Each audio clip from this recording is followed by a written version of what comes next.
एक बार बांके बिहारी जी का दर्शन करने से पहले गोपेश्वर महादेव का दर्शन करना और दिल से करना।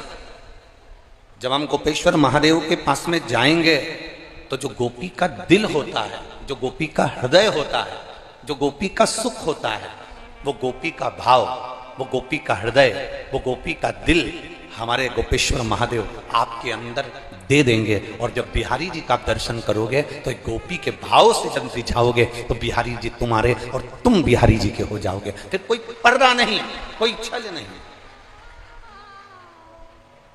कोई पर्दा नहीं।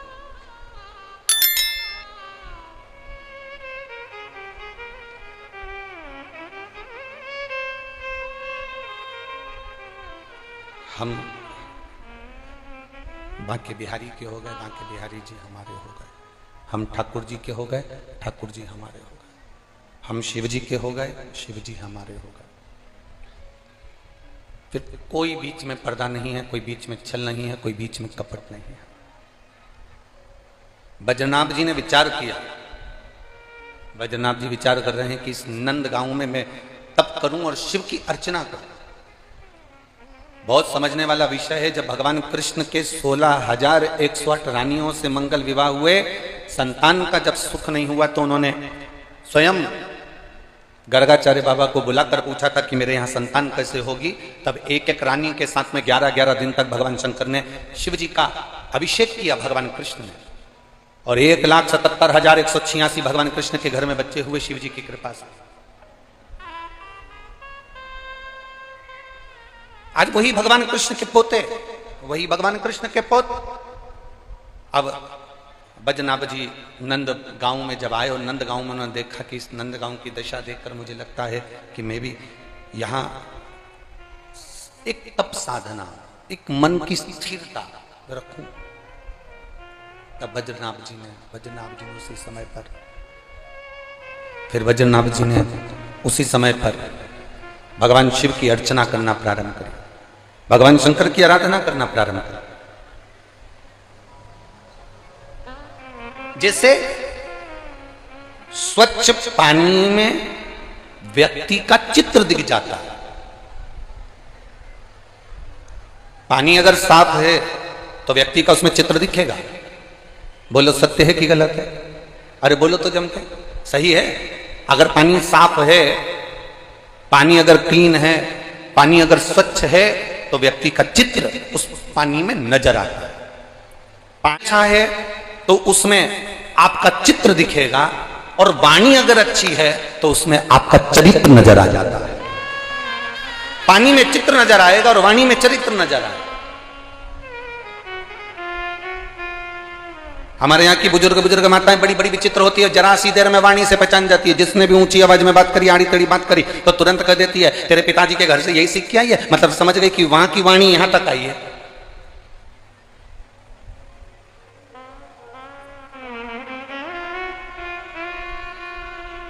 पानी स्वच्छ है तो उसमें आपका चित्र नजर आ सकता है।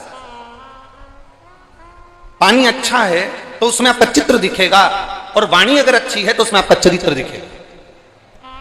आपकी लैंग्वेज, आपकी वाणी, आपकी सोच, आपकी बुद्धि, आप जो दे रहे हैं वो लेने की भी भावता आपके भीतर हो।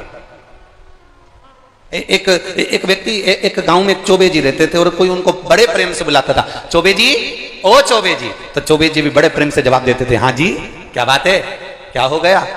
और कोई एकदम जमकर तेज तर्राटी में बोल दे चौबे, इतने में तो चौबे को भी आ जाए क्यों बे।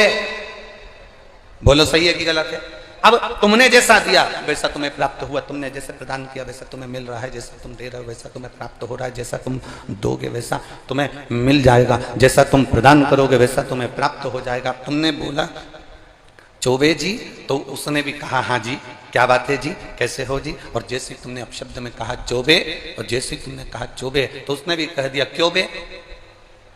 मतलब तुम जैसा दे रहे हो, तुम जैसा प्रदान करो, तुम जैसा देने का प्रयास करो, तुम जैसा देने का प्रयास कर रहे हो, तुम जैसा प्रदान करने का प्रयास कर रहे हो वैसा आपको प्राप्त हो। तो पानी अगर स्वच्छ है, पानी अगर निर्मल है, पानी अगर साफ है तो उसमें हमारा चित्र नजर आता है, उसमें हमारे चित्र को हम देख सकते हैं। और अगर वाणी आपकी अच्छी है तो उसमें आपका चरित्र आप देख सकते हैं कि आपका चरित्र कैसा है, आपका जीवन कैसा है। वज्रनाभ नंदगांव में आए, नंदी पर्वत के ऊपर वज्रनाभ बैठ गए और मट्टी के शिवलिंग का निर्माण वज्रनाभ ने किया, पार्थिव शिवलिंग का निर्माण।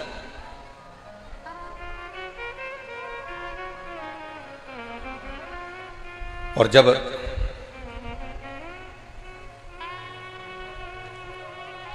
पार्थिव शिवलिंग का निर्माण किया गया और जब उस पार्थिव शिवलिंग का निर्माण कर कर वज्रनाभ जी ने जब अर्चना करना प्रारंभ करी, भगवान देवादिदेव महादेव प्रकट नहीं हुए वज्रनाभ के सम्मुख।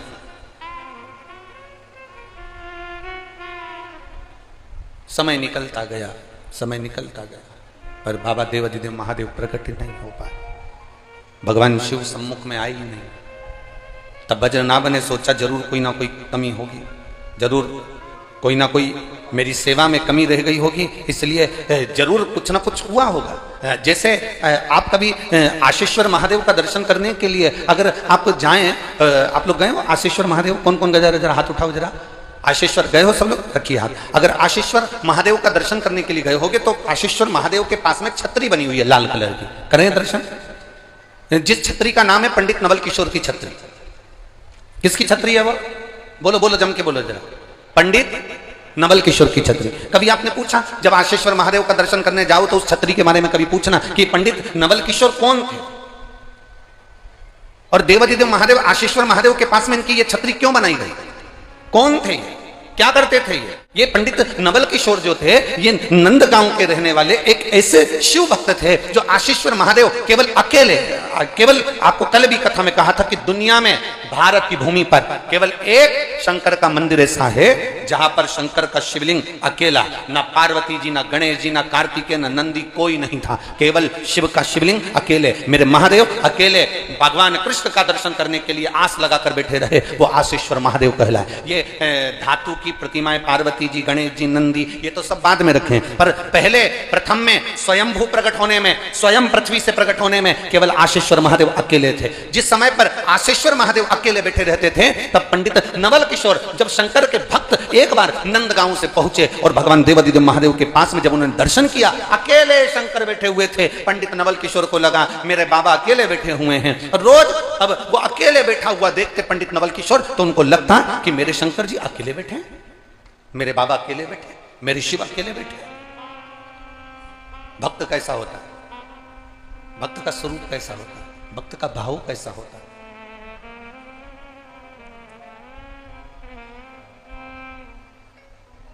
जरूरी नहीं है कि तुम बांके बिहारी का दर्शन करने जाओ तुम बहुत माला अच्छी से अच्छी लेकर जाओ।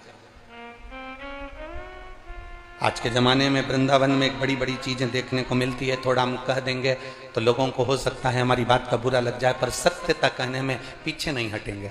बिहारी जी का दर्शन करने जाओ, माला आप अच्छी चुनकर लेकर जाते हो। पत्नी ने पूछा आप माला अच्छी चुनकर लेकर जा रहे हो? हाँ, वो माला तो अंदर जाती है, वही माला पंडित जी अपने को पिना देते हैं, आपने बिहारी जी के लिए वो माला नहीं, आप बिहारी जी के लिए वो माला नहीं ले। बिहारी जी ने कभी नहीं कहा, बांके बिहारी ने कभी नहीं कहा कि मुझे तुम बहुत सुंदर वस्तु ला कर देना। मेरे ठाकुर जी कहते हैं, मेरे ठाकुर जी वर्णन करते हैं, मेरे लाडले वर्णन करते हैं कि मुझे तुमसे कोई कीमती वस्तु नहीं चाहिए, मुझे तुमसे कोई धरोहर नहीं चाहिए, मुझे तुमसे कोई धन या वैभव या तुम्हारा बहुत सारा राजसी ठाट नहीं चाहिए, मुझे तुमसे बहुत सारी कीमती वस्तुओं की चाह नहीं है, मुझे तुमसे बहुत सारे धन और वैभव की चाह नहीं है, मुझे तुमसे बहुत सारी सत्ता की चाह नहीं है, मुझे तुमसे बहुत सारी सत्ता वैभव की चाह नहीं है। भगवान कृष्ण कहते हैं अगर मुझे देना चाहते हो तो केवल आप दिल से जब मेरे मंदिर में प्रवेश करो, आप हृदय से जब मेरे मंदिर में आओ, आप जब दिल से हृदय से मेरे मंदिर के अंदर जब प्रवेश करो, मंदिर के अंदर जब पहुंचो, उस समय पर बस इतना याद रखना कि माला सुंदर लाए कि ना लाए, तुम प्रसाद का डब्बा लाए कि ना लाए, तुम कोई वस्तु लाए कि ना लाए, पर इतना याद रखना कि तुम अपना दिल पवित्र भाव से लेकर मंदिर के अंदर आए कि ना आए, ये बात का स्मरण आपके भीतर होना चाहिए। बजरंग जी ने विचार कर लिया, मैं भगवान को मना कर रहूंगा, क्या दूं मैं शिव जी को, क्या प्रदान करूं मैं शंकर भगवान को।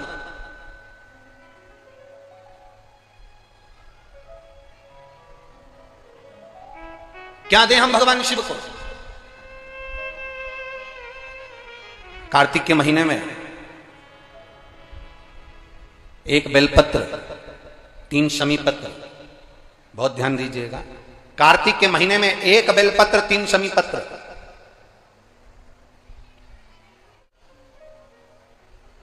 कार्तिक के महीने की दोनों अष्टमी में से किसी भी अष्टमी पर, चाहे उजाले की हो चाहे अंधेरे की, शुक्ल पक्षी की हो चाहे कृष्ण पक्ष की, एक बेलपत्र, 3 शमी पत्र। आप कभी दिल से, कभी मौका मिले हृदय से, दामोदर मास में, कार्तिक मास में अशोक सुंदरी वाली जगह का स्पर्श कर कर भगवान शंकर के शिवलिंग पर एक बार समर्पित कर कर देखना, और दूसरे वर्ष इंतजार करना कि तुमने कार्तिक महीने में अष्टमी के दिन बाबा को शमी पत्र बेलपत्र दिया था, क्या बाबा ने तेरे घर में धन और वैभव दिया कि नहीं दिया। जो स्थिति में गाड़ी चल रही थी वो स्थिति की गाड़ी तेरी पार हुई कि ना हुई। कितने बेलपत्र, बोलो बोलो, जम के बोलो जरा।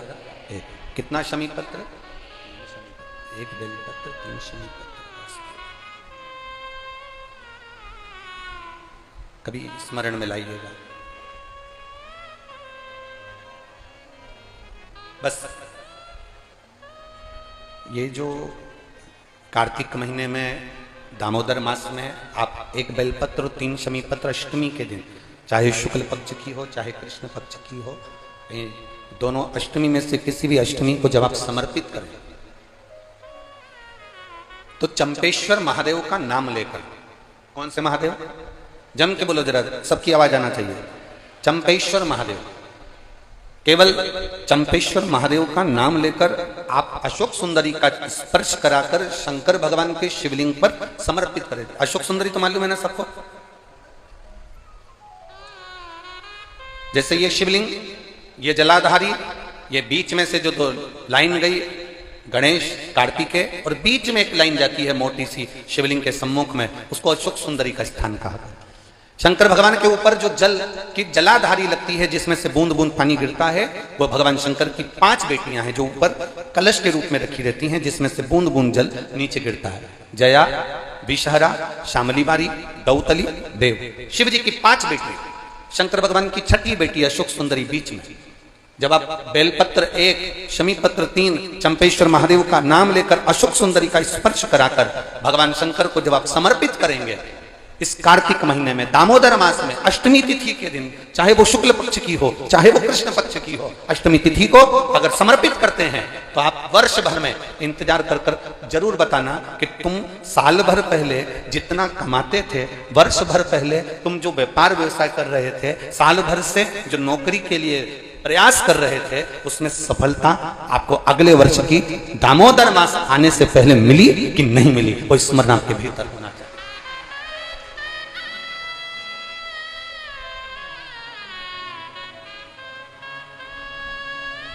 दिल से उससे प्रार्थना करोगे तो वो दिल से दे देगा। महाराज, ईमान और जुबान, 2 चीजें व्यक्ति की पक्की होना चाहिए। क्या क्या बोलो, जम के बोलो। ईमान और दूसरी जुबान पक्की हो।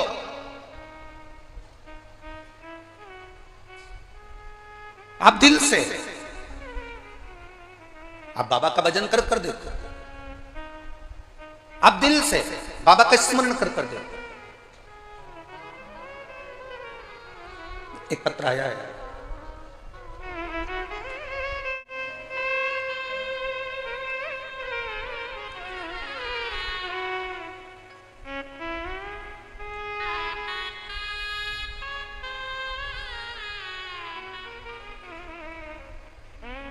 चंद्रमुखी शर्मा, पता है राया मथुरा, कहीं बैठी हैं, हाथ हिला सकती हैं। अगर कहीं बैठी हो तो हाथ हिलाइए। आप ही हैं, दोनों हाथ हिला दो एक बार। हाँ हिलाइए दोनों हाथ, ठीक है। एक बार वापिस आती ला दो। चंद्रमुखी शर्मा, राया मथुरा से रहने वाली हूं गुरुजी। बाबा का मैं क्या गुणगान करूं। मेरी बेटी मुस्कान कई सालों से नौकरी की तैयारी कर रही थी कि सरकारी नौकरी मिले, पर नहीं मिली। आखिरी में हताश होकर वो मंदिर जाना भी छोड़ी, भगवान का भजन करना भी छोड़ी। तब एक बार टीवी पर हमने कथा सुनी और कथा सुनकर हमारी बेटी से कहा कि देख, वो महाराज सियोर वाला कहता है कि शिव जी को 1 लोटा जल चढ़ाना चाहिए। मां, हम ब्रज की रज में रहते हैं, ठाकुर जी का भजन करते हैं, शिव को जल चढ़ाने का बाबा कह रहे हैं। मैंने अपनी बेटी से कहा, कृष्ण और शिव में कोई अंतर नहीं है। कृष्ण जब तक नहीं मिलते जब तक शंकर की भक्ति ना हो, और शंकर जब तक नहीं मिलते जब तक कृष्ण की भक्ति ना हो। ये दोनों का मिलना सरल नहीं है। मैंने कहा, जब टीवी पर बाबा कह रहे हैं, सियोर वाला महाराज कह रहे हैं कि 1 लोटा जल सारी समस्या का हल, तो चढ़ाने में जाता क्या है। मां 7 वर्ष से नौकरी की तैयारी कर रही हूं पर नहीं मिली, तो मुझे नहीं लगता कि मिलेगी, पर तुम कहती हो तो मैं शंकर जी को जल चढ़ाना प्रारंभ करती हूं। शिव जी को जल चढ़ाना चालू करा मेरी बेटी मुस्कान शर्मा ने। और बाबा का मैं क्या वर्णन करूं गुरुदेव। मेरी बेटी ने एग्जाम दिया और बाबा की कृपा से उसका इंडियन नेवी में हो गया। मैं बाबा को यहां प्रणाम करने के लिए आई हूं। यह शिव तत्व है भक्ति। ओ घड़ी है शंकर, बैठिए बहन। हर हर महादेव। अर्थात शिव महापुराण की कथा कहती है, आपका विश्वास, आपकी भक्ति, आपकी दृढ़ता, आपका विचार जब दृढ़ नहीं होगा तब तक भगवान कैसे मिलेगा। कौन किसका होगा। आपकी दृढ़ता, आपका भरोसा, आपका विश्वास पक्का। एक माँ ने एक पत्र में लिखा, उसने अपना फोटो भी भेजा है, जिसमें वो उसका बच्चा पेट में 1 महीने पहले मर चुका। जरा देखिए, पत्र देखिए, बड़ा विचित्र है।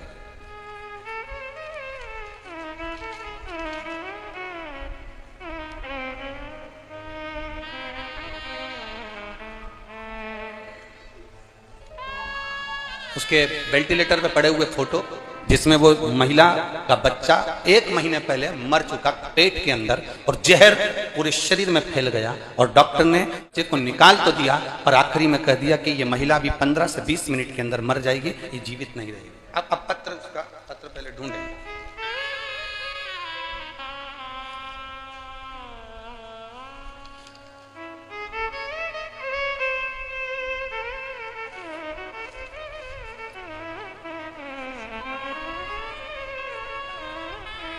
नाम राधिका है, मेरे पति का नाम गौरव चौहान है।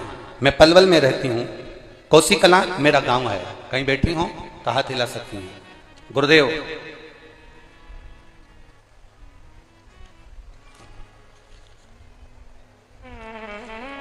कहीं बैठी हो तो हाथ हिला सकती हैं। देख गई, हाथ हिलाओ एक बार। हाँ ठीक है। श्री शिवाय नमस्ते। पहले तो बाबू आपको वापस आने की बधाई, जो भगवान ने आपके प्राण वापस दिए है, भोलेनाथ की कृपा आप पर हुई। मेरे पति का नाम गौरव चौहान है। मैं पलवल की रहने वाली हूँ। कोसी कला मेरा गांव है। मैं भोले बाबा का क्या वर्णन करूँ गुरुजी। गर्भस्थ मेरा पूरा टाइम चल रहा था। 13/4/2023 को अल्ट्रासाउंड कराया गया, जिसमें बच्चा प्राण त्याग चुका था, पर ध्यान नहीं दिया गया और आखिरी में बच्चा अंदर ही मर गया, जिसका पॉइजन मेरे शरीर में फैल गया। डॉक्टर के हिसाब से बच्चे को बाहर निकाला गया और मेरे भी बचने की उम्मीद नहीं थी, जिसके फोटो मैं लगा रही हूं, आप देख सकते हैं। इन फोटो को एलईडी के माध्यम से और टीवी के माध्यम से, आस्था चैनल के माध्यम से जो वेंटिलेटर पर पड़ी है, उनका फोटो आप देख सकते हैं। पूरा जहर शरीर के अंदर फैल गया। मेरे शरीर के अंदर जहर फैला तो मेरे शरीर का जहर पूरे मेरे हाथों में और पांव में आ गया, जिसका फोटो आप देख रहे हैं। वो जहर कहां से निकल रहा था वो भी आप देखिए, उस टीवी के माध्यम से, आस्था चैनल के माध्यम से, एलईडीओ के माध्यम से। शरीर का जो अंदर का जहर था वो फूट फूट कर बाहर की ओर निकलने लगा, जो शरीर में से निकलना प्रारंभ हुआ। गुरुदेव, तब करा क्या जाए। तब डॉक्टर ने भी जवाब दे दिया कि ये महिला नहीं बचेगी और वापिस ले जाने को कहा। तब मेरी बहन का तुरंत सूचना आई, तो चिंता मत करो, ये बचेगी जरूर। केवल कुछ घंटे दिए थे इसके प्राण छूटने में, और बाबा की कृपा से एक बेलपत्र शंकर जी पे चढ़ी हुई मेरे पास में लाके रखी, और शिव जी पे चढ़ा हुआ जल मेरी आंखों में और शरीर पर मेरी बहन लगाती रही, और उसी के बल पर आज मैं जीवित बैठी हूं। ये शिव जी की कृपा, बड़ी कृपा, शंभु कृपा। धीरे धीरे आराम लगा और शिव कृपा का वर्णन क्या किया गया। इन्होंने एक पत्र में एक बड़ी सुंदर बात लिखी। दीदी आपको बहुत बहुत साधुवाद है। इसमें आपने लाइन लिखी है, अगर भोले बाबा का भरोसा ना होता तो दुनिया में कोई हमारा ना होता। ये शिव बैठिए बहन। हर हर महादेव। शंभु कहते किसको? अकाल मृत्यु वो मरे जो काम करे चंडाल का, और काल उसका क्या बिगाड़े जो भक्त हो महाकाल का। जो शिव की आराधना करता है, शंकर की आराधना करता है, शिव भक्ति में डूबा रहता है। जो शंकर की भक्ति में डूबा रहता है, शंकर की आराधना में जो डूबा हुआ है, उसको दुख क्या, उसको तकलीफ क्या, उसको कष्ट क्या, क्या दुख है, क्या तकलीफ है, क्या कष्ट है। हमारा समर्पण, हमारी भक्ति, हमारा हृदय, हमारा चित्त हम परमात्मा को कैसे ना दे दें, हम भगवान को कैसे ना प्रदान कर दें। आपने अगर दिल से, आपने हृदय से भगवान शंकर को रिझाया है, भगवान शंकर की आराधना अगर आपने दिल से करी है, शिव की भक्ति आपने अगर दिल से करी है, तो कैसे ना देगा। ए ब्रज की जीजियों और मेरे ब्रज के जीजाओं, एक बात बहुत सावधानी से सुनना। दामोदर मास में, कार्तिक के महीने में, यमुना के तट पर ये ब्रज की रज में आप जो कथा सुन रहे हो, और श्री सुभाष जी अग्रवाल जी, सौरभ जी अग्रवाल जी जिस कथा को करवा रहे हैं, आप आ तो गए हो बाबा के दरवाजे पर इतना अंदाजा लगा कर जाना कि मेरा बाबा तुमको खाली नहीं भेजेगा, वो भरकर जरूर भेजेगा। तब विश्वास दृढ़ रखो, भरोसा पक्का रखो। ये सुभाष जी अग्रवाल जी ये 3 साल 4 साल से लगे हुए थे। कथा कथा कथा। उनकी धर्म पत्नियों को भी धन्यवाद दूंगा और उनकी बहू रानियों को भी धन्यवाद दूंगा, जो निरंतर अपने पतियों से कहती रही, चाहे वो सुभाष चंद्र अग्रवाल जी की धर्मपत्नी हो, चाहे वो सौरभ जी की, कहती रही कथा करवाना है, शिव महापुराण कथा करवाना है। अर्थात तुम अगर दृढ़ बनकर पीछा पकड़ कर बैठे तो वो कथा तुमको मिली, भले 3-4 साल में मिली, पर मिली।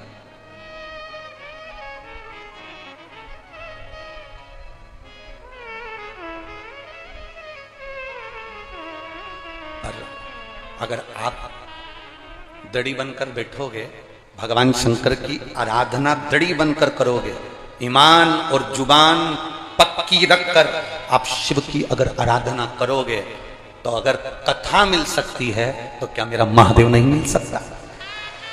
क्या मेरा शिव नहीं मिलेगा? अवश्य प्राप्त।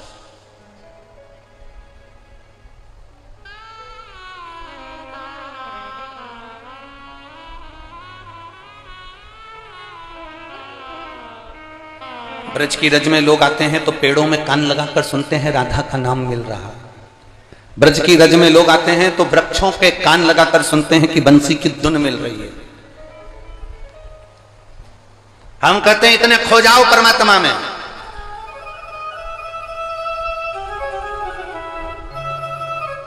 इतने खो जाओ परमात्मा में, इतने डूब जाओ भगवान में कि तुम्हें वृक्ष में कान लगाने की जरूरत ना पड़े। मेरा कृष्ण कन्हैया तुम जब चलो तो तुम में कान लगाकर तुम्हारे नजदीक में आकर खड़ा हो जाए, तो समझना कि ब्रज की रज में आना हमारा सार्थक हुआ। हमारा ब्रज की रज में आना सार्थक हुआ, तब समझिए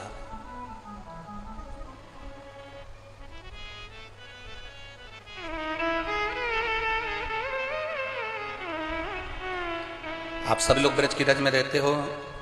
मीरा भगवान कृष्ण के पास जाती थी कि भगवान कृष्ण मीराबाई के यहां आते थे? बोलो जरा, उत्तर दो,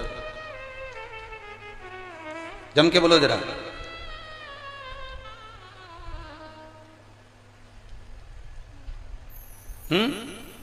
बोलो बोलो, जम के बोलो जरा।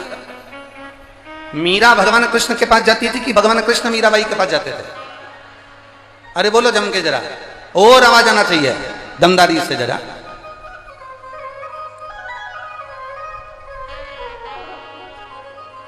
मीरा भगवान कृष्ण के पास नहीं, मीरा जहां बैठती थी भगवान की भक्ति में ऐसी डूब जाती थी कि कृष्ण ब्रज छोड़कर मीराबाई के पास मेवाड़ में दौड़कर चले जाते। ये भक्ति है मीरा का। आप जहां बैठो, कोई कहता है कि हम वहां जाएंगे तो भगवान मिलेंगे, कोई कहता है हम भगवान को पाने के लिए केदारनाथ जाएंगे, कोई कहता है हम भगवान को पाने के लिए कैलाश जाएंगे, कोई कहता है भगवान को पाने के लिए वहां जाएंगे, कोई कहता है भगवान को पाने के लिए वहां जाएंगे। हम कहते हैं कहीं जाने की जरूरत नहीं है, तुम्हारे घर में रहो, तुम्हारे घर के पास में जो शंकर का मंदिर हो, तुम्हारे घर के पास में जो शिवालय हो, तुम्हारे घर के पास में जो शंकर की चौखट हो, बस वहां चले जाओ, एक लोटा जल अपने घर में से भर कर लेकर जाओ और शंकर को समर्पित कर आओ। तुम्हें कहीं जाने की जरूरत नहीं, महादेव तुम्हें ढूंढते ढूंढते तुम्हारे पास जरूर आएंगे। हमें कान लगाने की जरूरत नहीं पड़ेगी। जब हमने हृदय से दिल से भगवान शंकर की आराधना करी है तो बाबा दिल से आपके पास पहुंचता है। आपने हृदय से पुकारा तो क्यों ना आया? बद्रीनाथ भगवान कृष्ण के पोते भगवान शिव की आराधना में लीन क्यों नहीं आ रहे बाबा? एक बार पशुपति व्रत करा नहीं हुआ काम, दूसरी बार पशुपति व्रत करा नहीं हुआ काम, तीसरी बार पशुपति व्रत करा नहीं हुआ काम, तो क्या बाबा सुनेगा नहीं?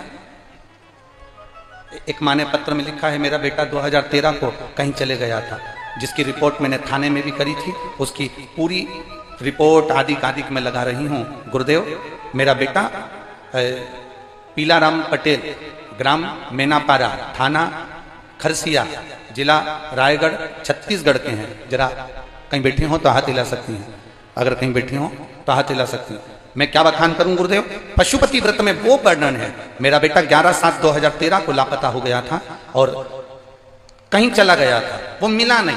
मैंने भी सबने कहा तुम्हारा बेटा अब नहीं मिलेगा। जब 2013 का गया और 2023 चल रहा है तो बेटा कहां से मिल सकता है? मैंने टीवी पर कथा सुनी और कथा सुनकर आसन लगाकर आप कहते हो कि अगर टीवी के सामने भी आसन लगाकर बाबा से जो मांगा जाए वो बाबा देता है। मैंने आसन लगाकर बाबा से कथा सुनी 2021 में और बाबा से प्रार्थना करी। पहली बार टीवी पर कथा सुनी थी गुरुदेव और आसन लगाकर बाबा से विनती करी। और मैं क्या वर्णन करूं गुरुदेव, 28 फरवरी 2022 को शंकर भगवान की कृपा से जिस जगह पर आप कथा कर रहे थे 28 फरवरी 2022 को, मेरे बाबा ने ऐसी करुणा करी, मेरा बेटा 11/7/2013 को लापता हुआ था और मैं टीवी के सामने बैठकर बाबा की कथा सुन रही थी और बाबा से प्रार्थना कर रही थी। उसी समय पर 28 फरवरी 2022 को मेरा बेटा रात्रि को 12 बजे मेरे घर वापिस आ गया। ये शिव की भक्ति है, अविरल भक्ति, ये शिव की आराधना, ये शंकर की उपासना, उसका भजन, उसका स्मरण आप दिल से अगर करे हो तो उसने दिल से दिया। आप लोगों से निवेदन बस केवल इतना है कि जिस समय पर श्री शिवाय नमस्तुभ्यम आप और हम बोलें, उस समय आप भी अपने दिल की बात मेरे महादेव से, अपने मन की बात इस ब्रज की रज में बाबा देवादिदेव महादेव से, अपने हृदय में से बाबा के चरणों में अपने मन की बात अवश्य करें, अपने दिल की बात अवश्य करें, भगवान से अपने मन की बात अवश्य करें। बद्रीनाथ को लगा कि क्या भगवान प्रकट नहीं हो रहा, शिवजी मेरी भक्ति को स्वीकार नहीं कर रहे। जैसे अश्लेश्वर महादेव के मंदिर के पास में नवल किशोर जी की छतरी है, पंडित नवल किशोर की, तो वो छतरी क्यों बनी उसका स्मरण करिएगा कि पंडित नवल किशोर रोज शिव के मंदिर जाते थे और नंदगांव से आशीश्वर महादेव का दर्शन करने जाते थे, रोज भगवान को फूल पत्ती समर्पित करते थे। एक दिन पंडित नवल किशोर के मन में यह जागृत हो गया कि शंकर अकेले बैठे रहते, एकांत में अकेले, कोई नहीं उनके पास में, ना उनके पुत्र गणेश है, ना कार्तिकेय हैं, ना जगत जननी पार्वती है, ना नंदी है। तब पंडित नवल किशोर को लगा मैं भोलेनाथ जी को अकेला नहीं रहने दूंगा। अभी आपको कथा में कहा था, आप पत्ती ले जाएं, बेलपत्र ले जाएं ना ले जाएं, आप शमी पत्र ले जाएं ना ले जाएं, आप एक लोटा जल महादेव के पास ले जाएं ना ले जाएं, पर अपना दिल लेकर जरूर जाना। जैसे पंडित नवल किशोर ने आज विचार कर लिया मैं क्या लेकर जाऊं, तो कि ना आज पत्ती ले जाऊंगा, ना फूल ले जाऊंगा, ना जल ले जाऊंगा, मेरा महादेव अकेला रहता है, आज मैं कुछ लेकर नहीं जाऊंगा, आज उनका मुझे एकांत समाप्त करना है। उनको लगता होगा मैं अकेला कब तक बैठा रहूं, तो पंडित नवल किशोर शंकर जी के मंदिर में जाकर बैठ गए। अकेले शंकर, अकेले पंडित नवल किशोर, अकेले, दोनों आमने सामने।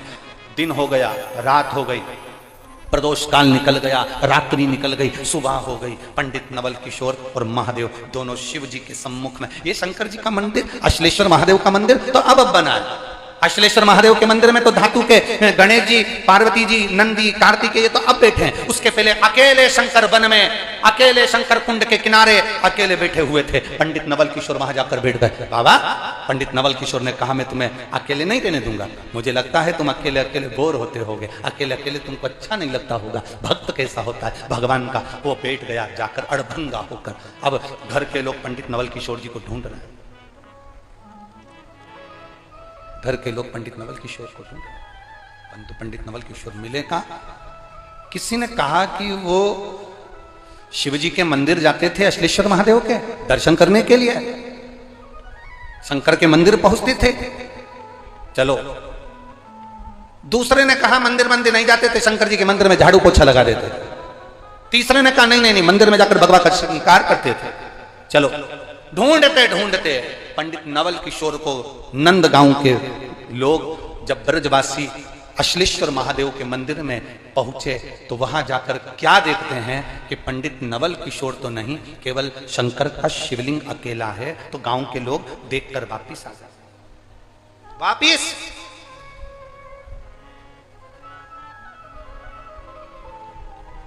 अब पंडित नवल किशोर है कहां, पंडित नवल किशोर है कहां। तो कोई अगर स्मरण करे तो पंडित नवल किशोर कहीं नहीं, शंकर के शिवलिंग के ठीक सामने अकेले बैठे बाबा से बात कर रहे हैं। बाबा आप अकेले बैठे हो, बाबा आपको अकेला अच्छा नहीं लगता होगा ना, बाबा आज मैं आपके लिए फूल लेकर नहीं आया, बाबा आज आपके लिए मैं बेलपत्र लेकर नहीं आया, बाबा अब मैं घर नहीं जाऊंगा, मैं केवल आपसे बात करूंगा और मुझे विश्वास है आप भी मुझसे बात करोगे। पंडित नवल किशोर हिले नहीं जब तक शंकर भगवान प्रकट होकर पंडित नवल किशोर से बात ना कर लिए, हिले ही नहीं। ये ब्रज की धरा, ये ब्रज की रज है, जहां दृढ़ी बनकर अगर भक्त बैठ जाए कि मुझे बिहारी जी से बात करना है, मुझे बिहारी जी से नैन मिलाना है, मुझे ठाकुर जी के दर्शन करना है, मुझे गिरिराज बाबा की परिक्रमा करना है। बड़े बड़े शूरवीर गोवर्धन नाथ जी की दंडोती परिक्रमा करने के लिए अगर वो विचार कर आए कि हम तो 24 घंटे दंड लगाते रहते हैं, इतनी एक्सरसाइज करते रहते हैं, दंडोती परिक्रमा तो मैं 5 दिन में कर पूरी कर दूंगा, 3 दिन में पूरी कर दूंगा। जो दंडोती परिक्रमा दुनिया के लोग कर रहे हैं वो मैं 5 दिन में पूरी कर दूंगा। जो सूरमा बनकर आता है उसको 1 महीना तक दंडोती परिक्रमा करने में लग जाता है, और जो बाबा का दास बनकर आता है वो 5 दिन में कर भाग जाता है। ये शिव है, ये भक्ति है उसकी, अब दृढ़ता है उसकी। अब सौंप दिया इस जीवन का सब भार तुम्हारे। अपनी भक्ति भगवान के उस भाव में जोड़ कर रखिए। भक्ति और भाव का मिलन जब होगा तो सुख अपने आप होगा। इतनी सारी बहुएं बैठी हैं, एक प्रश्न करना चाहते हैं, उत्तर दोगी क्या? तुम्हारी सास तुम्हें सोने का हार ना दे, शादी वाले वो क्या बोलते हैं, इधर क्या बोलते होंगे, हमारे यहाँ तो चढ़ावा बोलते हैं कि शादी के दिन बहू को चढ़ावा दिया जाता है, इधर क्या बोलते हैं? अरे बोलो तो जम के, चढ़ावा ही बोलते हैं। वो सोने का हार, पाटली, करधनी, पायल, लहंगा, चुन्नी बेस, 5-7 साड़ियाँ, डेंटिंग पेंटिंग का डब्बा, ठीक है, और चप्पल। बोलो बोलो जम के बोलो जरा, क्या बोलते हैं इसको? यहाँ पर चढ़ावा ही बोलते हैं ना। अब ससुर सास सोने की कोई रकम नहीं लाए, पांव की पायल नहीं लाए, कमर की तगड़ी ना लाए, भुजबंद ना लाए, कड़ा ना लाए, और एक सोने का बिस्कुट ला दे, अच्छा लगेगा? अरे बोलो तो जम के।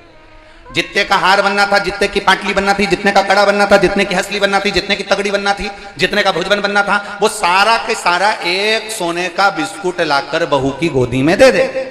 और ना हार देना, पाटली देना, चूड़ा देना, चूड़ी देना, कान का देना, नाक का देना, गले का दे, ना बिंदी देना, कुछ नहीं दे, अच्छा लगेगा? तो अच्छा लगना चाहिए ना। सोना चाहे ऐसे मिले, सोना चाहे वैसे मिले, अच्छा तो लगना चाहिए। पर अच्छा नहीं लगता, शादी में सोने का बिस्कुट इतनी दम नहीं रखता जितना शादी में दिया गया सोने का हार, पाटली, नाक की लौंग, कान का बुंदा, कमर की करधनी, भुजबंद। सोने का बिस्कुट यहां काम नहीं करेगा, यहां जेवरात काम करेंगे। उसी तरह करोड़ों का मकान तैयार कर लो,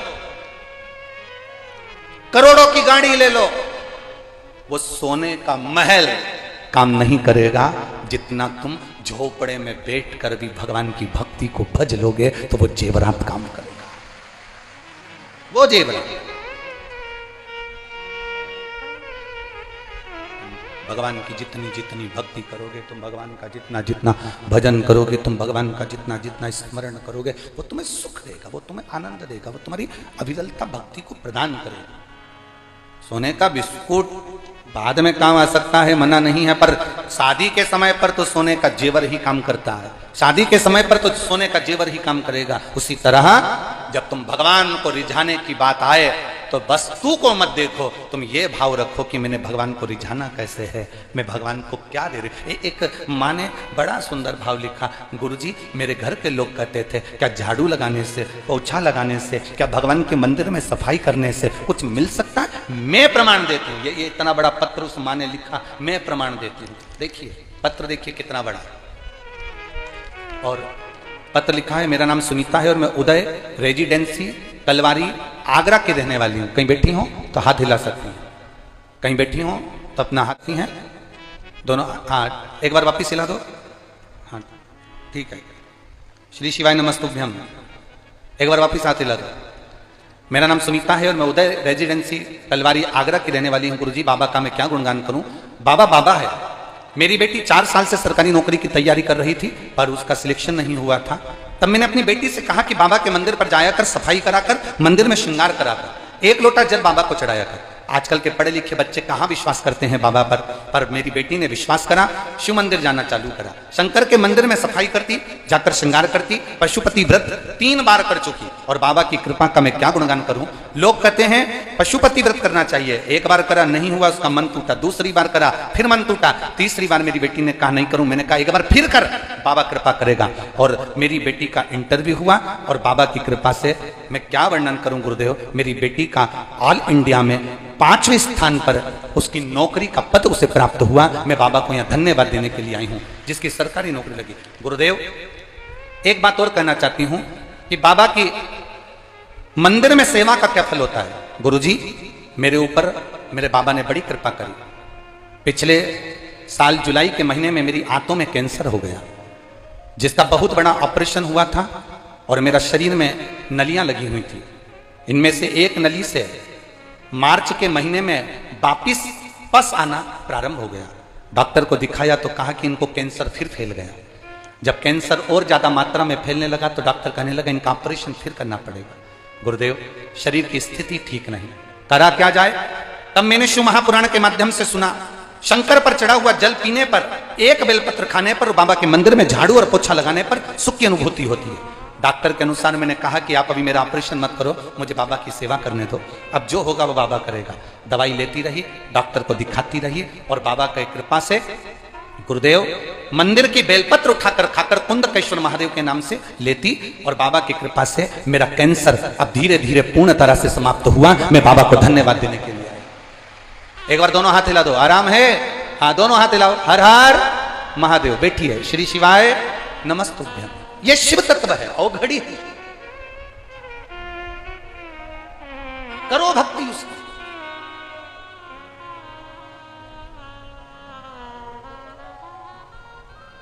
आप जाओ शिव के दरबार।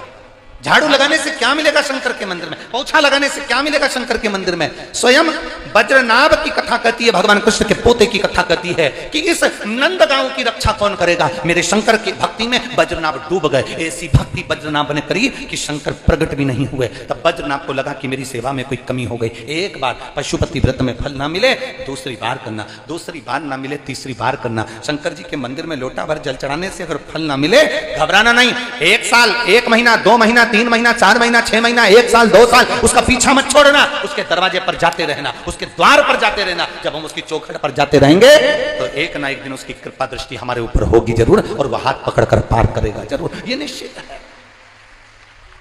हम हिम्मत हार जाते हैं, हम हिम्मत हार जाते हैं। पर क्यों हारे हिम्मत, किस लिए हारे? वज्रनाभ ने हिम्मत नहीं हारी। एक पत्र और है बड़ा सुंदर।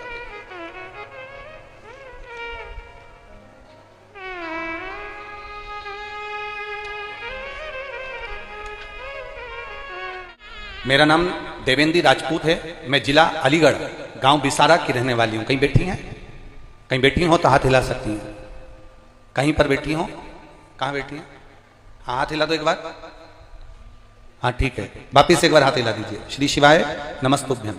मेरा नाम देवेंद्र राजपूत है, मैं जिला अलीगढ़ गांव बिसारा की रहने वाली हूँ। मेरा मोबाइल नंबर ये है। एक लोटे जल का मैं क्या वर्णन करूँ गुरुजी। मेरी बच्चादानी में डॉक्टरों ने गांठ बता दी थी। डॉक्टरों को कहना था कि ये गांठ साधारण नहीं, कैंसर जैसी है। बच्चादानी में जब गांठ बताई, इसका ऑपरेशन करना जरूरी है, इसको बाहर निकालना जरूरी है। मैं क्या कहूँ गुरुदेव, मेरी बच्चादानी में जब गांठ बताई और कैंसर जैसे रोग को बताने का प्रयास किया, तब मैं हार गई। पर आपने एक बार कथा में कहा था कि बेलपत्र के पेड़ के नीचे 2 बत्ती का दिया लगाना और दिया लगाकर एक बेलपत्र उस बेलपत्र के पेड़ के नीचे रखना और उसको खाना। बच्चेदानी में अगर गांठ होगी तो वो गलेगी जरूर। मैंने वही करना प्रारंभ करा और दूसरी बार मैंने जब 15 दिन तक वो प्रयोग करा, 2 बत्ती का दिया लगाकर मैंने बेलपत्र बाबा को समर्पित कर जब खाना प्रारंभ करी, 15 दिन बाद मैंने वापिस चेकअप करवाया तो डॉक्टरों को दिखाया तो डॉक्टरों ने कहा कि बच्चेदानी में जो गठान थी अब वो गठान नहीं है और तुम्हारा कैंसर जैसा रोग भी तुम्हें ग्रसित नहीं कर रहा। ये तत्व है शिव। आप पढ़िए इस पत्र को जरा, उसमें मैं कहूंगा टीवी वाले भी बताएं। आपके बच्चेदानी में जो गठान थी अब वो नहीं रही। गुरुदेव मैं क्या वर्णन करूं, ये मेरा शिव है। बैठिए बहन, हर हर महा। शिव तत्व इसी, आपका विश्वास दृढ़ है, आपका भरोसा दृढ़ है। आपने शंकर के मंदिर बेलपत्र के वृक्ष के नीचे जाना नहीं छोड़ा, भगवान शंकर की आराधना करना नहीं छोड़ी। जब आप शंकर को नहीं छोड़े तो शंकर आपको कैसे छोड़ सकता है? शिव आपको कैसे छोड़ देगा?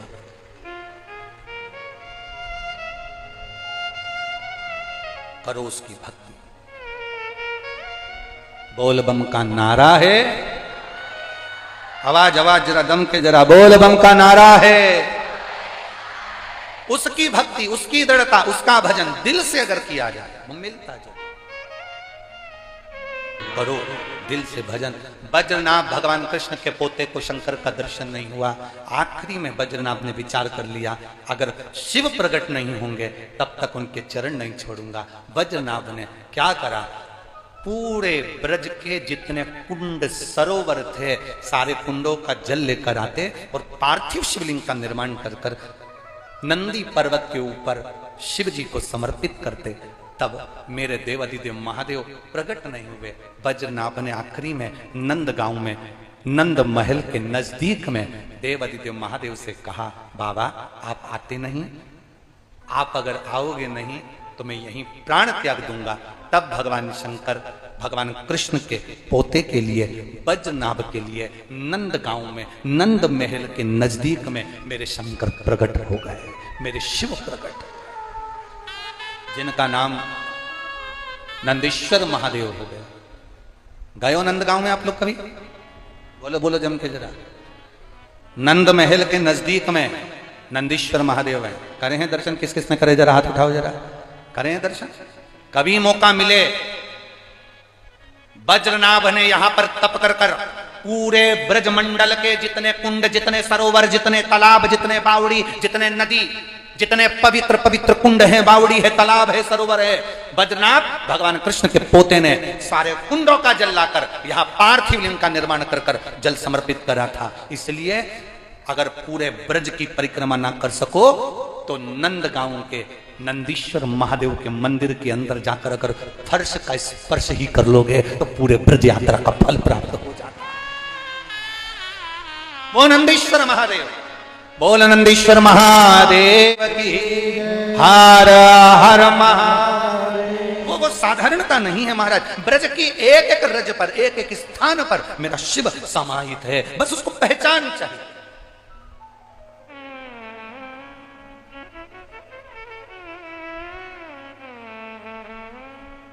शिव पधारो। शंकर की भक्ति, शंकर की उपासना शिव पुराण कहती है। ब्रह्मा जी ने भगवान विष्णु से पूछ लिया था कि तुम्हारे पिता कौन है? भगवान नारायण के मुख से निकल गया था कि मेरे पिता देवादिदेव महादेव है। ब्रह्मा जी ने पूछा कि तुम्हारे पिता कौन है, और मुख से निकल गया कि देवादिदेव महादेव है।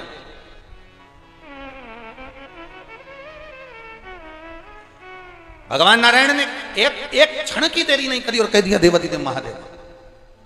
आप लोगों से अगर कहीं का व्यक्ति प्रश्न करता है, आप लोगों से लोग कहते हैं, कई लोग गोवर्धन नाथ जी पर जब दूध चढ़ता है और गिरिराज बाबा पर दूध चढ़कर वो पांव के अंदर आता है, तो इतने सारे लोग बाबा के चरणों में आकर, गिरिराज जी के चरणों में आकर प्रश्न करते हैं, अरे इससे तो कहीं किसी को पिला देते तो अच्छा था, कहाँ गिरिराज बाबा पे दूध चढ़ाया, वो पांव में आ रहा है, ऐसा हो रहा है, वैसा हो रहा है। और कभी विचार करा, सनातन धर्म पर उंगली उठाने वाले जितनी भी उंगली उठाते हैं उनको वचन के अनुकूल, शब्दों के अनुकूल आपको उत्तर देना चाहिए।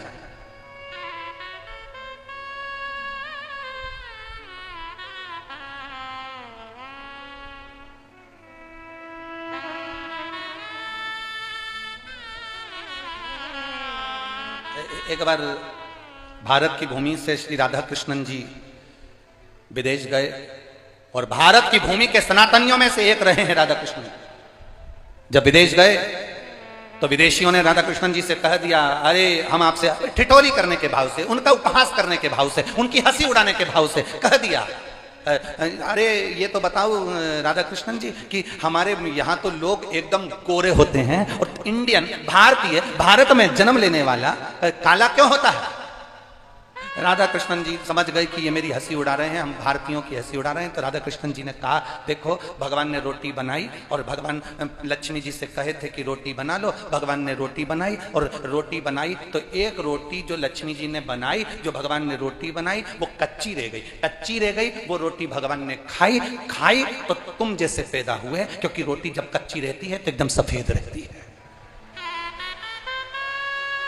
फिर भगवान ने दूसरी रोटी बनाई, वो जल गई, एकदम काली हो गई, वो भगवान खाए तो अफ्रीका में पैदा हो गए। फिर भगवान ने तीसरी रोटी बनाई जो अच्छे से सेकी, ना कच्ची ना जली, वो भारतीय है। एक भारतीय ऐसा होता है, भारत की भूमि पर जन्म लेने वाला व्यक्ति ऐसा होता है जो दुख और सुख में सिका हुआ होता है। और नहीं तो विदेश में एक महिला अपना, उसका पति मर गया था, उसकी कब्र पर पंखा कर रही थी। तो भारत के एक संत ने उस महिला को देखकर पूरे नगर में सूचना कर दी कि विदेश की महिला कितनी प्रथम नंबर पर है। हमारे यहाँ की महिला पति मरता है तो उसके साथ सती हो जाती है, और विदेश की महिला पति मर जाता है तो उसकी कब्र पर पंखा करती है। संत को लगा हमारे भारत की महिला से ज्यादा विदेश की महिला प्रथम है, तो संत से रहा नहीं गया और वो महिला के पास गए और महिला से पूछा, माता जी आप क्या कर रही हो? उसकी महिला ने कहा, मेरा पति मर गया तो कब्र पर पंखा कर रही हूँ। कब्र पर पंखा क्यों कर रही हो? महिला ने कहा, हमारे देश का नियम है जब तक पति की कब्र सूखती नहीं तब तक हम दूसरी शादी नहीं कर सकते, इसलिए पंखा कर करके सुखा रही। संत को लगा कि भारत के आगे सब फीका है, क्योंकि भारतीय जो पका होता है वो दुख और सुख में पका होता है। ये भारत जननी है संस्कारों की, ये भारत दैनी जननी है सभ्यता और संस्कारों की, जिसने दुनिया को दिया है, दुनिया को केवल प्रदान किया है। अब उसको पहचानना है। मेरे राम जी महाराज पृथ्वी पर जन्मे, वो भी दुख और सुख में सीखे हैं। मेरे भगवान कृष्ण पृथ्वी पर जन्मे तो वो भी दुख और सुख में सीखे हैं। कारागार में जन्म हुआ, द्वारका तक उन्होंने जो आनंद पाया है वो दुख और सुख की गति में एक आनंद की अनुभूति करी।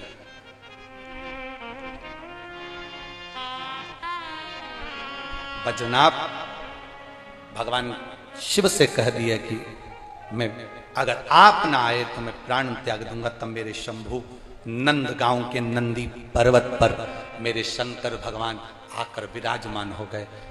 बद्रीनाथ क्या चाहते हो? भगवान कृष्ण के पोते से भगवान शिव पूछ रहे क्या चाहते हो?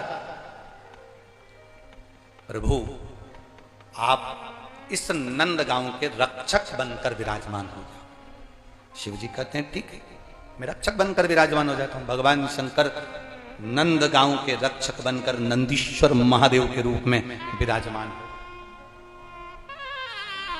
ब्रह्मा जी भगवान विष्णु से पूछते हैं तुम्हारे पिता कौन है। संसार में एक बात हमेशा याद रखना, जिसको किसी को अपना गोत्र नहीं मालूम हो, जिसको कुछ भी नहीं मालूम हो, बस वो इतना याद रखना कि तुम्हारा अगर कोई नहीं तो तुम्हारा पिता, तुम्हारा दादा, तुम्हारा परदादा, तुम्हारा पिता परपिता, दादा परदादा का नाम भी अगर नहीं मालूम हो तो एक नाम याद कर रखना कि शिव हमारे दादा भी हैं, शिव हमारे पिता भी हैं, शंकर हमारे घर के बुजुर्ग भी हैं और शंकर हमारे रक्षक भी हैं।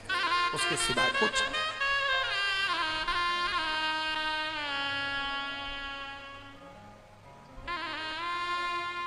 शिव रक्षक हो।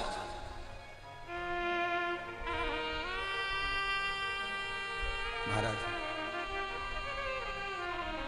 शिव कथा कह रही है, भगवान शंकर की कथा कहती है।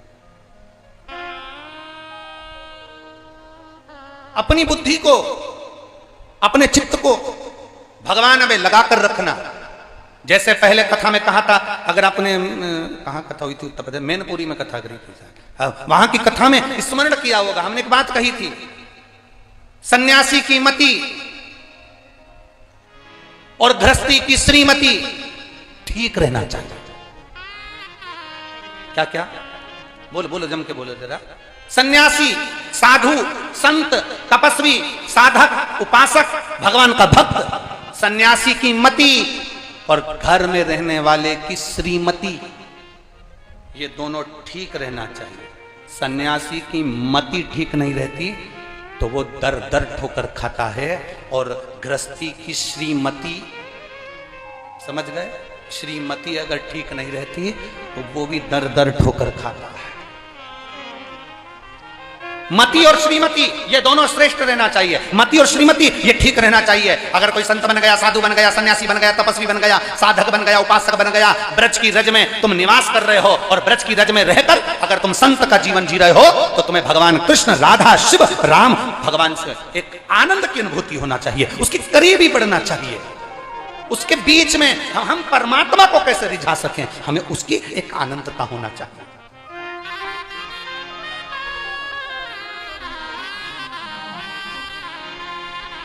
अरे लगन तुमसे लगा बैठे जो होगा, अरे बोलो तो जम के, देखा वो लाइन याद कर लो, आग लगे बस्ती में क्या किसको रोइए सोइए।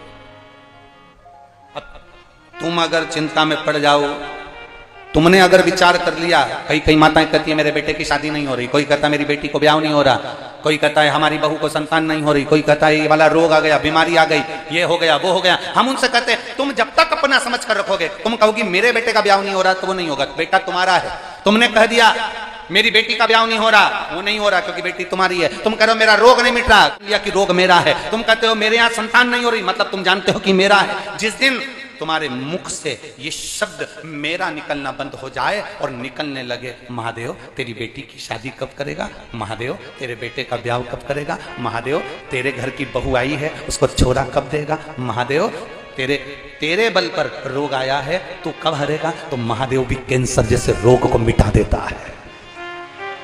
जब रोग उसका है, बेटा उसका है, बहू उसकी है, पोता उसका है, संतान उसकी है, तो तुम्हें कह देना चाहिए मेरी बहू नहीं तुम्हारी है,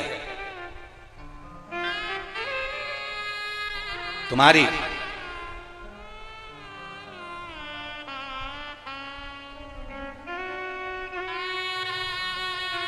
बहुत बहुत विचित्र बातें, लड़की को घर से विदा करते हैं, शादी कर कर लड़की को भेजते हैं, भेजने के बाद में लड़की के दिमाग में ये भर दो कि अब ये घर तेरा नहीं है, तू जिस घर में शादी कर कर जा रही है वो सास तेरी माँ है, ससुर तेरा पिता है, पति तेरा देवता है, देवर तेरा राम लक्ष्मण की तरह है। ये सारी बातें उसके विचार में भर दो। अगर तुम रोज फोन लगा कर कहोगी मेरी बेटी कितनी दुखी है, मेरी बेटी से सारा घर का काम कर रही है, मेरी बेटी, तो बेटी को लगेगा कि केवल मेरी माँ ही मेरा भला सोचती है, मेरी सास का भी भला नहीं सोच सकती। तुम मेरा करते रहोगे, उसका चित्त उसका मन कभी ससुराल में नहीं लगेगा। जिस दिन तुमने कह दिया कि बेटा अब हमारा नहीं, अपने घर का ध्यान रखो, बार बार फोन पर बात मत करना, हफ्ते 2 हफ्ते में एक बार कर लिया, बात कोई जरूरी हो रोज लगा लेना, पर जब बात जरूरी नहीं हो बेटा तो ज्यादा फोन लगाने की जरूरत नहीं। घर साधो, परिवार साधो, उनमें प्रेम बढ़ाओ। जब तुम उनमें प्रेम बढ़ाओगी ना तुमको वहां अच्छा लगने लगेगा। तब तुम्हारे भीतर का, तुम जब तक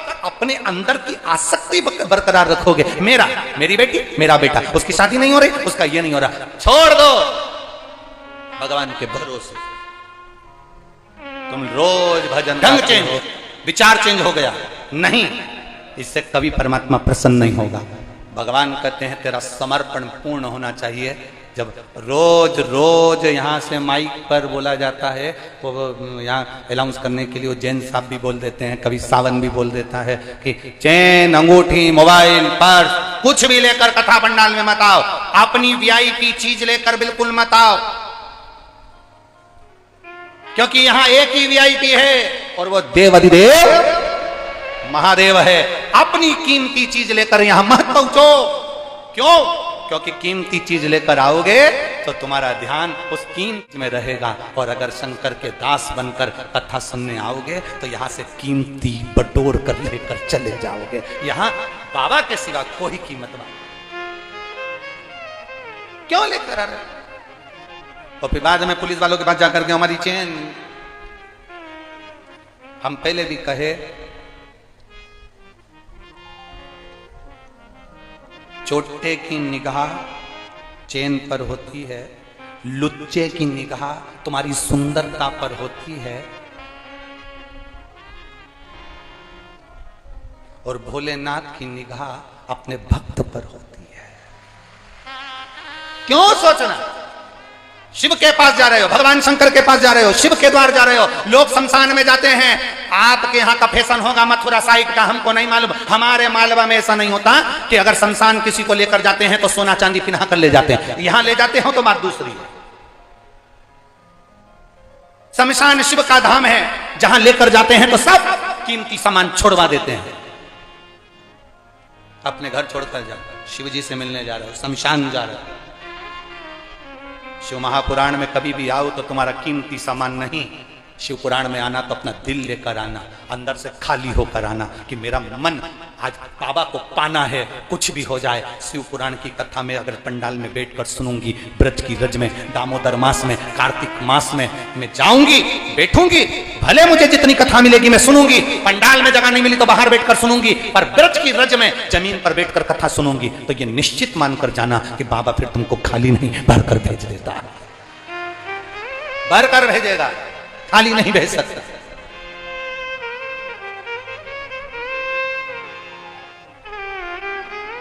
कहा भगवान विष्णु ने कहा, भगवान विष्णु कह रहे हैं शिव मेरे पिता है। ब्रह्मा जी को हंसी आ गई, शंकर पिता? हाँ। कैसे लगते हैं शिव? कहां है शिव?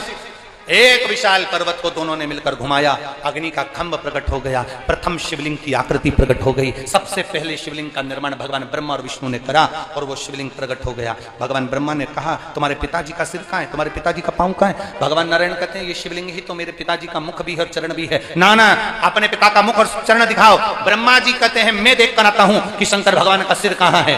भगवान नारायण से कहा कि आप सिर देखने जाओगे? भगवान नारायण कहते हैं मेरे पिता का मुख नहीं, मेरे पिता का मुझे चरण देखना है, इसलिए मैं पाताल में जाता हूँ, तुम आकाश में चले जाओ। भगवान ब्रह्मा जी आकाश की ओर बढ़ने लगे, ब्रह्मा जी आकाश की ओर जाने लगे, भगवान विष्णु पाताल की ओर जाने लगे। पाताल में जाते जाते भगवान नारायण को चरण नहीं मिले, वापिस आ गए। ब्रह्मा जी ऊपर जाते जाते जाते जाते एक केतकी के फूल को तोड़ कर लिया है। केतकी से कहा मैं तुझे लेकर चल रहा हूं, पृथ्वी पर चलना, नीचे चलना, और भगवान विष्णु के सामने जाकर कह देना कि ब्रह्मा जी को भगवान शंकर का सिर मिल गया। केतकी ने कहा मैं झूठ क्यों बोलूं? ब्रह्मा जी ने कहा मैं सारे देवताओं पर तुझे चढ़वाऊंगा, सुगंधित बना कर रखूंगा। केतकी खुश हो गई। आगे चले तो केतकी ने कहा मेरी बात पर कोई ने भरोसा नहीं करा तो सामने से गोमाता आ रही थी। गाय को हाथ जोड़कर ब्रह्मा जी ने कहा गोमाता तुम मेरे साथ नीचे चलकर कह दो कि भगवान ब्रह्मा जी को भगवान शंकर का सिर मिल गया। गाय कहती है मैं झूठ क्यों बोलूं? गोमाता अगर तू एक बार झूठ बोलेगी तो घर में से सबसे पहली रोटी तुझे दिलवाऊंगा। गाय ने कह दिया ठीक है मैं झूठ बोल देती हूँ। गौ माता ने एक रोटी के चक्कर में झूठ बोल दिया, एक रोटी के चक्कर।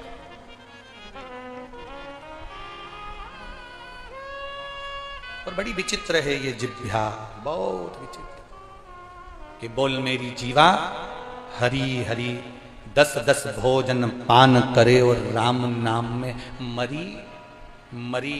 बोल मेरी जीवा, बोलो तो हरि हरि। क्या बोल रहे हो, हरि की मरी? महादेव का संवाद कर रहा हरि। शिव महापुराण वर्णन कर रही है। ब्रह्मा जी गाय और केतकी के फूल को लेकर आए, पूछा, भगवान विष्णु से पूछा, भगवान नारायण से पूछा, क्या तुम्हें भगवान शंकर के चरण मिले हैं?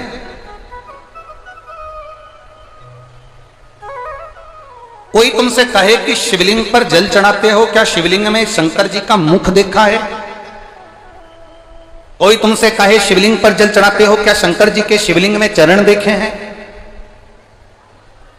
आप एक शब्द कह देना,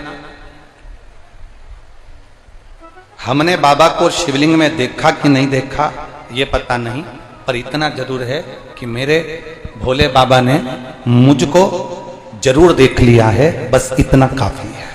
मेरे बाबा ने मुझे देख लिया, इतना। एक पत्र आया है, देखिए।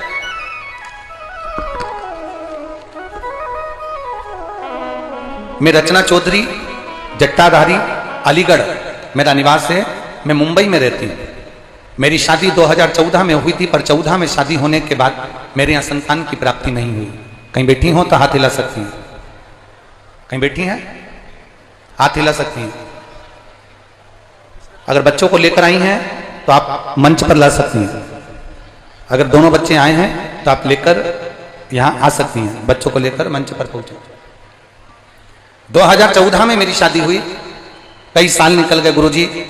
आप जानते हैं कि मुंबई जैसे शिव महापुराण की कथा कहती है कि हम भगवान के मंदिर जा रहे हैं, भगवान का गुणगान गा रहे हैं, भगवान की भक्ति में डूबे हुए हैं, तो ये समझ लेना कि देवाधिदेव महादेव ने आपको कोई अच्छी राह पकड़ा दी है। और अच्छी राह पर अगर हम चल रहे हैं तो ये हमारा प्रयास रहे कि हम वहां से चलते चलते कुछ अच्छा प्राप्त कर ले। सीहोर की कथा में कुबेरेश्वर धाम से जब ऑनलाइन कथा आ रही थी तो एक बात कही थी कि 2 तरह के व्यक्ति होते हैं।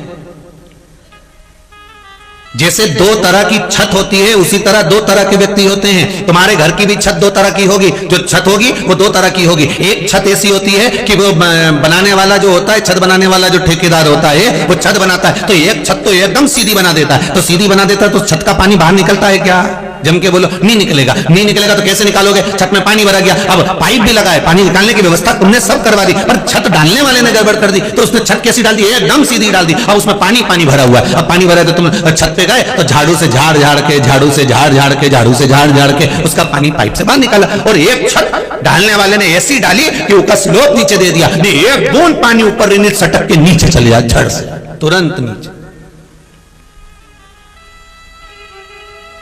घर की बाथरूम देख लो, बाथरूम में नीचे की फर्श 2 तरह की। एक की बाथरूम में जो फर्श लगी एकदम सीधी लगा दी, वो में पानी बाहर नहीं निकले ना, बाल्टी से नहाता जाओ ना, नहीं उंडी भरा जाए, नहाता जाओ वहीं पे भरा जाए। फिर एक बाथरूम का फर्श ऐसा रहे कि कोई नहाए तो पानी सट से बाथरूम का पाइप में से निकल के बाहर चले जाए तुरंत। सही है कि गड़बड़ है?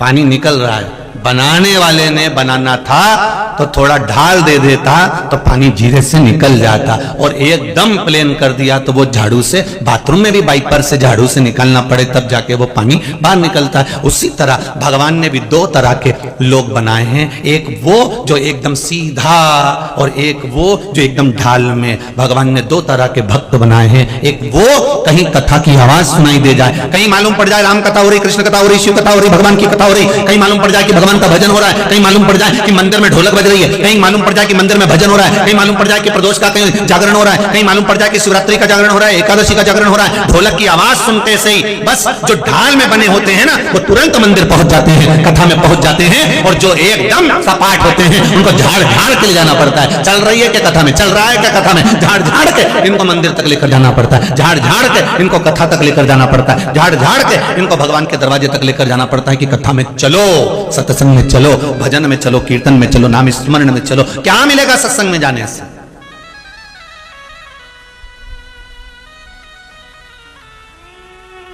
अरे कथा में जाने से मिलता क्या है? कई लोग तो जो कहने वाले हैं वो तो कह ही देते हैं, कहाँ तुम सियोर वाला महाराज के चक्कर में पड़े हो, कथा में जाने से क्या मिलता है, क्या टीवी खोल के बैठ गए, एक ही एक कथा सुनते रहो, शिव पुराण शिव पुराण शिव पुराण शिव पुराण, क्या कथा सुनते रहते हो। तो हमारा तो तुमसे भी निवेदन है, अगर कहीं तुम्हें ऐसा लगे कि तुम कथा सुन सुन के बोर हो गए तो तुम्हारे हाथ में रिमोट रखा है, तुरंत चेंज कर दो रे, कोई दिक्कत की बात नहीं है, रिमोट से तुरंत चेंज। और अगर तुम्हारा मन, तुम्हारा चित्त, तुम्हारी वृत्ति, तुम्हारा हृदय कथा में लगा हुआ है तो परिवार वालों से भी कह देना, देख 3 घंटे की कथा है, मुझे दिल से सुन लेने दे, मैंने सुन ली बस बहुत है, तुम्हें नहीं सुनना मत सुनो, पर मेरा मन कथा में लगा है, उसको लगे रहने दो, मेरा मन लगा। क्या देती कथा, कथा क्या देती है, देखो पर्चे में किसने, माता ने लिखा, कितना सुंदर भाव लिखा।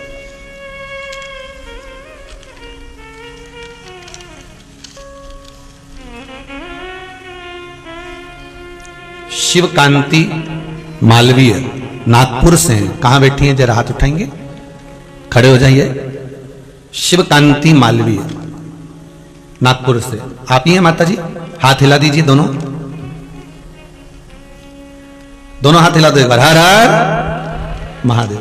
आप ही ने पत्र लिखा है मां, बड़ा सुंदर पत्र लिखा है, गुरुजी पिछले 10 वर्षों से नींद नहीं आ रही थी, बीमारी से ग्रसित थी, हर रोज रात में सोते समय नींद की गोली खानी पड़ती थी, सही है माता जी, तभी नींद आती थी। पिछले करीब 2 वर्ष से मैं आपकी शिव महापुराण की कथा निरंतर सुन रही हूं टीवी पर।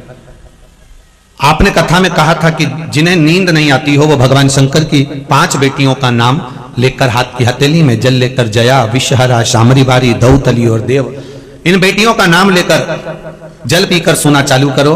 बाबा 6 माह हो गए हैं, मुझे रोज बाबा की कृपा से नींद अच्छी आ रही है और सारी दवाइयां छोड़ चुकी हूं, अब कोई दवाई नहीं ले रही। भगवान देवादिदेव महादेव की अविरल भक्ति को जो धारण कर लेता है, जो शिव तत्व को अपने भीतर उतार लेता है, उसकी जिंदगी में कब तकलीफ आकर चली जाती है, कब दुख आकर चले जाता है, मालूम नहीं पड़ता है। आप कथा सुनने के लिए बैठे हो, आपका मन मान लो कथा में लग गया, आपका चित्त मान लो कथा में लग गया, पड़ोसन क्या बोल रही है, पड़ोसी क्या बोल रहा है, कार्यकर्ता क्या बोल रहे हैं, गार्ड क्या बोल रहे हैं, आपका ध्यान उस पर नहीं जाएगा। ध्यान किसका जाता है, जिसका मन कथा में नहीं लगा, जिसका चित्त कथा में नहीं लगा, जिसका मन भगवान की ओर आसक्त हो गया, जिसका मन मेरे भगवान ओघड़दानी के प्रति समर्पित हो गया, जिसका चित्त भगवान की ओर आसक्त हो जाता है, फिर उसको पास वाला क्या बोल रहा है, पड़ोसी क्या बोल रहा है, रिश्तेदार क्या बोल रहा है, नातेदार क्या बोल रहा है, कुटुंब वाला क्या बोल रहा है, उसके स्मरण में नहीं रहेगा। एक बार यदि आपका मन, एक बार आपका चित्त, एक बार आपका वृत्ति, एक बार आपका दिल, एक बार आपका बुद्धि, एक बार आपका चित्त अगर परमात्मा में लग गया, एक बार आपका मन यदि भगवान में लग गया, फिर दुनिया क्या कह रही है, दुनिया क्या बोल रही है, आपको उससे मतलब नहीं। मीराबाई का चरित्र कहता है, जहर का प्याला मीराबाई के सामने लाकर रख दिया, कोई दूसरे भेजने वाले नहीं थे, खुद के परिवार वालों ने जहर का प्याला भेज दिया। सांप का पिटारा लाकर रख दिया, कोई दूसरे भेजने वाले नहीं थे, सांप का पिटारा परिवार वालों ने भेज दिया। शेर के सामने ले जाकर खड़ा कर दिया जंगल में, किसी दूसरे ने नहीं भेजा था, रिश्तेदारों ने भेजा था। पर मीराबाई का ध्यान शेर पर नहीं गया, मीराबाई का ध्यान जहर पर नहीं गया, मीराबाई का ध्यान सांप पर नहीं गया। मीरा तो भगवान गिरधर गोपाला के, मेरे ठाकुर के, मेरे कृष्ण के, मेरे कलुआ के, मेरे कृष्ण के भक्ति में ऐसी डूबी रही मीराबाई, ऐसी डूबी रही, ऐसी डूबी रही कि कब जहर अमृत बन गया, कब सांप माला बन गया और कब सिंह पास में से आकर निकल गया, ये मीरा को भी नहीं मालूम पड़ता।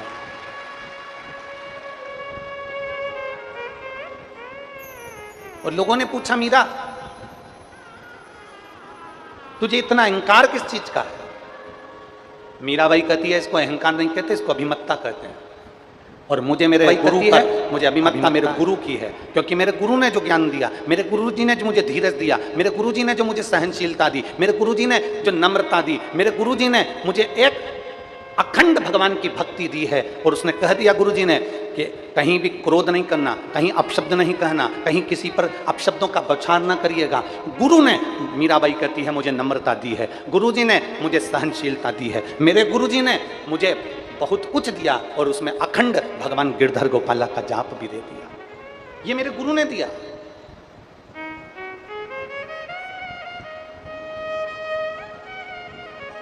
हमने कल की कथा में कहा था, कल की कथा में देवादिदेव महादेव के चरित्र में जब हम श्रवण कर रहे थे तो आपको कहा था, भगवान धन दे देता है, दौलत दे देता है, सत्ता दे देता है, वैभव दे देता है, प्रतिष्ठा दे देता है, कुर्सी दे देता है, पद दे देता है, तुम्हें जंगल में भेजकर भजन भी करवा देता है, तुम्हें संत साधु गुरु तपस्वी वक्ता श्रोता सब बना देता है। भगवान तुम्हें दुनिया भर का ठाठ दे देता है। पर शिव महापुराण की कथा कहती है, भगवान सहनशीलता केवल अपने भक्त को ही दे पाता है, सहनशीलता अपने भक्त को ही प्रदान करता है। भगवान तुम्हें खुद कुर्सी दे देगा, पद दे देगा, प्रतिष्ठा दे देगा, यश दे देगा, संत बना देगा, साधु बना देगा, वक्ता बना देगा, श्रोता बना देगा, तुम्हें जो ऊंचे से ऊंची कुर्सी है भगवान तुम्हें वहां तक ले जाकर बिठा देगा। पर सहनशीलता मेरा शंकर नहीं देता, सहनशीलता मेरा शिव उसी को देता है जो मेरे शंकर के गुणगान में लगा रहता है, जो शिव भक्ति में लगा रहता है, जो भगवान देवादिदेव महादेव को एक लोटा जल समर्पित करना जानता है। भगवान उसको धीरे धीरे सहने की आदत डाल देता है। सहते रहो, मुख से कुछ कहना नहीं है, सहते रहो, मुख से कुछ कहना नहीं है, सहते रहो। सहते रहोगे तो एक दिन वो भगवान देवादिदेव महादेव भी तुम्हारे लिए आकर खड़ा होगा और अंत में उसका जवाब मेरा देवादिदेव महादेव ही देगा। शिव तत्व को प्राप्त करो। घर में दाल बनाती हो? अरे बोलो तो जम के। हाँ। चावल बनाती हो? ठीक है, हाँ। चलो बताओ जल्दी से कैसे बनाती हो? दाल बनाने के लिए सबसे पहले क्या करना पड़ता है? जम के बोलते जाओ जल्दी से। दाल लेना पड़ती है, फिर पानी में डायरेक्ट डाल देते हैं? नहीं, पहले क्या करते हैं? उसको धोते हैं। प्यारे भक्तों, आज के श्री शिव महापुराण कथा के अध्याय में हमारे पूज्य श्री पंडित प्रदीप जी मिश्रा ने जो भी उपाय बताए हैं, अगर आप इन उपायों को अपने जीवन में निरंतर करते हो तो आपको अवश्य ही लाभ प्राप्त होगा। तो भक्तों, इसी के साथ आज के श्री शिव महापुराण कथा के अध्याय को यही समाप्त करते हैं। मिलते हैं एक और नए अध्याय के साथ, तब तक के लिए हर हर महादेव। प्यारे भक्तों, अगर आपने अभी तक हमारे चैनल को सब्सक्राइब नहीं किया है तो प्लीज़ चैनल को सब्सक्राइब करके कमेंट बॉक्स में हर हर महादेव लिखकर अपनी हाजिरी भगवान शिव शंकर जी के चरणों में अवश्य लगाएं। और श्री शिव महापुराण कथा का भाग 2 देखने के लिए हमारे चैनल को सब्सक्राइब जरूर करें। तो भक्तों, मिलते हैं एक और नई कथा के साथ, तब तक के लिए